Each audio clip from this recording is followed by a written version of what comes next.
Ma'am ये जो आज जहाँ फ्लाइमंडाल स्वाजिरा हॉस्पिटल में आप आए हैं, तो जैसे जहाँ पे स्वस्थ नारी सशक्त नारी का एक अभियान चला, इस पर आप क्या कहेंगे? देखिए, जो अभियान चला है बहुत बढ़िया है। इस हॉस्पिटल में एक्चुअली बड़ी चीज़ों की कमी है। मैं तो पहले यही मैसेज यहाँ देना चाहती हूँ कि ये सुहांजना हॉस्पिटल अब जो हमारा रिंग रोड बना हुआ है, ये सुहांजना हॉस्पिटल उसके बिल्कुल नज़दीक है। मैं गवर्नमेंट से भी अपील करना चाहती हूँ, डिपार्टमेंट से भी ये कहना चाहती हूँ कि इस हॉस्पिटल को एक अच्छा हॉस्पिटल बनाया जाए कि रिंग रोड से सारे पेशेंट, मुझे लग रहा है कि रोज़ एक एक्सीडेंट, एक मौत हो रही है यहाँ पे। तो मुझे दुख होता है जब मैं देखती हूँ, लेकिन मुझे ये है कि हर पेशेंट सुहांजना हॉस्पिटल में अब आता है, उसके बाद हमें रेफ़र किया जाता है बख्शीनगर। तो मैं चाहती हूँ कि जो एक पेशेंट को जो चाहिए वो यहाँ से ही मिले कि उसकी एक जान बच सके। क्योंकि देखो, जब कोई एक्सीडेंट होता है तो उसके लिए 2 मिनट भी काफ़ी होते हैं उसको बचाने के लिए, लेकिन यहाँ से रिंग रोड से यहाँ पहुँचते 15 मिनट, 5 मिनट, 10 मिनट लगते हैं। उसके बाद यहाँ से रेफ़र किया जाता है बख्शीनगर, जो हमें पौना घंटा और घंटा लगता है। तो मैं यही अपील करना चाहती हूँ कि इस हॉस्पिटल को एक अच्छा हॉस्पिटल बनाया जाए कि लोगों की जान यहाँ बच सके। बाकी देखिए, हम जो कर सकते हैं इस हॉस्पिटल के लिए वो हम कर रहे हैं, क्योंकि हर साल मैं यहाँ अपने फंड्स में से कुछ ना कुछ देती हूँ कि इस हॉस्पिटल को एक रेनोवेशन, इस हॉस्पिटल की रेनोवेशन की जाए। लेकिन हमारे पास इतने फंड्स नहीं हैं कि जितनी यहाँ डिमांड्स हैं लोगों की, या हॉस्पिटल की जो रेनोवेशन मांगती है, उतना हमारे पास फंड्स नहीं है। तो ठीक है, मेरा ये है कि 20 से 25 लाख रुपया मैंने उस हॉस्पिटल में अभी तक लगा दिया है, लेकिन उससे कोई जो चीज़ें हमें चाहिए थी वो हमें मिल नहीं सकी। तो देखिए, आहिस्ता आहिस्ता हम कर रहे हैं। मैं वही कह रही हूँ कि मैं हर लीडर को यही कहना चाहूँगी कि अपने एरिया में सबसे पहले हॉस्पिटल और बच्चों के जो स्कूल हैं वो ठीक करवाएं, उसके बाद, क्योंकि रोडें, ये बाकी काम तो पूरी ज़िंदगी बनते रहते हैं, ये टूटते भी रहते हैं और बनते भी रहते हैं, लेकिन जो एक हॉस्पिटल है वो लोगों की जान बचाने के लिए जगह है। तो मैं चाहती हूँ कि इसको एक अच्छा हॉस्पिटल बनाए। मैं मेरा एक क्वेश्चन था, जैसे हमने भी जहाँ पे देखा ऊपर सोलर लगा हुआ है, मुझे लगता है वो सोलर अभी वर्किंग में नहीं है, तो इस क्योंकि सोलर वर्किंग में होगा तो पेशेंट्स को बेनिफिट होगा। पहले देखिए, मैं किसी के खिलाफ बोलना नहीं चाहती, लेकिन इस हॉस्पिटल में मैं पैसे देती हूँ, मैं राउंड लगाती हूँ, लोगों को देखती हूँ, लोगों से पूछती हूँ, डॉक्टर जहाँ बैठे होते हैं उनको जिस चीज़ की डिमांड होती है मैं करने की कोशिश करती हूँ। पहले तो ये टेंडर लेते हैं ठेकेदार, उसके बाद कुछ ठेकेदार बहुत अच्छे होते हैं जो काम कर रहे हैं, लेकिन उनको पेमेंट नहीं होती। देखो, क्यों अपने घर से कोई पैसे लगाएगा, उसको पेमेंट पूरी होनी चाहिए। पीछे मैंने बिल्डिंग बनाई है, बिल्डिंग बन गई है, लेकिन ठेकेदार को मैंने अभी आपके सामने सभी फ़ोन किया है, उसकी पेमेंट नहीं हुई। अगर 15 लाख से 20 लाख तक मैंने दिया है, तो उसको कम से कम 10 लाख पेमेंट तो होनी चाहिए ना, कि मैं उससे काम करवाऊँ। मैं उससे काम कैसे करवाऊँ? जब पैसे मैंने दिए हैं तो उसके बाद उसको पेमेंट नहीं हो रही।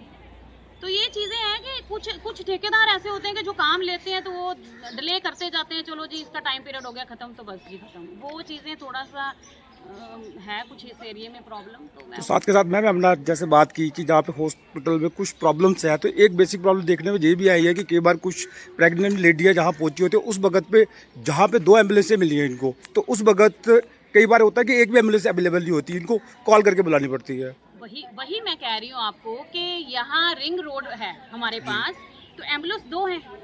यहाँ आप देखते हैं कि रोज पेशेंट आ रहे हैं। रोज पेशेंट कौन से आ रहे हैं? जो रिंग रोड पे एक्सीडेंट हो रहे हैं, क्योंकि हमारे ही इस एरिया के लोग हैं ना जिनके एक्सीडेंट हो रहे हैं। तो एम्बुलेंस तो चाहिए ही चाहिए। मैं तो वही तो अपील कर रही हूँ गवर्नमेंट को कि इस हॉस्पिटल पे ज्यादा ध्यान दिया जाए, इस नहीं हॉस्पिटल नहीं को नहीं पूरा नहीं मैम, तैयार मैम किया मेरा जो जाए। क्वेश्चन था, क्योंकि जो इस हॉस्पिटल को 2 एम्बुलेंसें दी गई है, ना कि रिंग रोड की जो 10-33 है वो अलग है। जहाँ वाली जो एम्बुलेंसें रहती है वो 24 घंटे जहाँ रहनी चाहिए, जहाँ पे एक हमारे रहती है। एम्बुलेंसेस तो 2 ही हैं, जी। लेकिन हमें ड्राइवर 2 हैं टोटल। जी। ठीक है, जो ड्राइवर 2 हैं उनको तो फिर 24 घंटे एक ड्राइवर ड्यूटी दे रहा है, तो 24 घंटे दूसरा देगा। अगर कहीं ज़्यादा ही इमरजेंसी पड़े तो उनको बुला सकते हैं घर से। ड्राइवर आते नहीं है रोज, वो रोज़ होते हैं, लेकिन 2 ड्राइवर है ना, एक 24 घंटे ड्यूटी देगा लेकिन मैम। एम्बुलेंस तो 24 घंटे नहीं ना चलती। वो तो होता है कि किसी टाइम लेकिन पेशेंट आया था तो लेकिन मैम इमरजेंसी प्रॉब्लम ये होती है कि उसको तो 24 घंटे अवेलेबल होना है, यहाँ पे ऑन ड्यूटी रहना है उसको। एम्बुलेंस दोनों की दोनों हॉस्पिटल होती है हर टाइम। एक मैम वो है जो अभी हमें मिली हुई है, लेकिन ये हमारी है नहीं। क्यों? ये 108 वालों की है। इसमें बहुत ज़्यादा इक्विपमेंट्स हैं जो हमने अंदर रखी हुई हैं, क्योंकि ये हम कोई उसके लिए अलग से ही टीम होती है, तो दूसरी हमारी ये एम्बुलेंस है, ये एम्बुलेंस बहुत छोटी है। एक्चुअली डॉक्टर साहब तुसीं बस एक करो कि अपने हॉस्पिटल ਦਾ ਕੱਲ ਨਾ ਇੱਕ ਸਿਸਟਮ ਬਣਾਓ ਕਿ ਕਿਹੜੀ ਕਿਹੜੀ ਚੀਜ਼ ਤੁਹਾਡੀ ਇੱਥੇ ਪਰਮਾਨੈਂਟ ਹੈ, ਕਿਹੜੀ ਤੁਹਾਨੂੰ ਇਸ ਤਰ੍ਹਾਂ ਹੈ, ਕਿੱਥੇ ਸਫਾਈ ਕਰਨੀ ਹੈ, ਕਿੱਥੇ ਲਾਈਟ ਦਾ ਚਾਹੀਦਾ ਹੈ। ਮੈਨੂੰ ਲੱਗਦਾ ਕਿ ਸਾਰੇ ਡਿਪਾਰਟਮੈਂਟ ਨੂੰ ਉੱਥੇ ਬੁਲਾਇਆ ਜਾਏ, ਉਹਦੇ ਮੁਤਾਬਿਕ ਅਸੀਂ ਫਿਰ ਕੰਮ ਕਰਦੇ ਹਾਂ, ਕਿਉਂਕਿ ਮੈਨੂੰ ਤਾਂ ਇਹ ਹੈ ਕਿ ਇਸ ਹਸਪੀਟਲ 'ਚ ਕੁਝ ਕਮੀਆਂ ਨੇ ਜਿਹੜੀਆਂ ਉਹ ਐਟਲੀਸਟ ਅਸੀਂ दूर कर इम्प्रूवमेंट के लिए तो मैं भी चाहता हूँ कि जितनी इम्प्रूवमेंट हो तो वो बेटर ही है लोगों के लिए। हम भी लोगों के लिए बैठे हुए हैं, लेकिन वही है कि एक्चुअली में पता क्या है, हॉस्पिटल के पास एक ही इको एम्बुलेंस है, नहीं, 4-5 पेशेंट भी चलो वो तो एकदम हमें भेजना हर, पड़ेगा। हर तरफ मदद करनी चाहिए। नहीं, उस टाइम ये देखना कि कहाँ का है इस टाइम पे तो हमें ये है कि अगर कोई 2-3 पेशेंट हैं तो हम ये बड़ी वाली एम्बुलेंस यूज कर लेते हैं, दोनों ड्राइवर इसको करते सर हैं। क्लियरली क्वेश्चन ये था कि आपके पास 2 एम्बुलेंसें हैं, हाँ। क्या वो 24 घंटे जहाँ है, अगर एक एक्सीडेंट हो जाता है अन 10 बार दूसरा होता है तो दूसरे एम्बुलेंस के लिए भी उसका इंतजार करना पड़ेगा। उसके लिए ड्राइवर चाहिए ना। एक्चुअली मैं वही बोल रही हूँ कि मैं ये डॉक्टर साहब को बोल दिया है कि यहाँ हॉस्पिटल में सारा मीटिंग करेंगे, तो उसके बाद मैं डिपार्टमेंट को बुला रही हूँ 1 या 2 दिन में। उसके बाद हम देखते हैं कि ये कैसे सिस्टम बन सकता है कि इस हॉस्पिटल को क्या क्या चाहिए, तो क्या क्या हम दे सकते हैं। हमारे एमपी भी हैं, हम उनसे भी बात करेंगे, एमएलए हैं उनसे बात करेंगे, जो जो कोई यहाँ फंड्स दे सकता है दें। और मैं लास्ट में क्वेश्चन रहेगा, जैसे अभी हम डॉक्टर साहब से अंदर बात करें तो उन्होंने खुद कहा कि मैं हफ्ते में 2 दिन जहाँ अवेलेबल रहता हूँ, और इलाका हमारा 45 गाँव है, 45 गाँव में इतने बच्चे होंगे तो हफ्ते में 2 दिन का, में 4 दिन हफ्ते में 4 दिन का अगर वो होगा तो वो लोग इंतजार करेंगे। ये मैं वही तो बोल रही हूँ आपको बार बार, ये जो हमारे इधर प्रॉब्लम्स हैं तो ये अभी से नहीं है, मुझे लग रहा है जब से हॉस्पिटल बना तब से ही है, लेकिन चलो बड़ा सुधार हुआ है। उसके बाद मैं अब ये है कि डिपार्टमेंट बिठाऊंगी सारा, उसके बाद क्या क्या करते हैं, हमको किस किस चीज़ की कमी है वो। जी शुक्रिया मैम।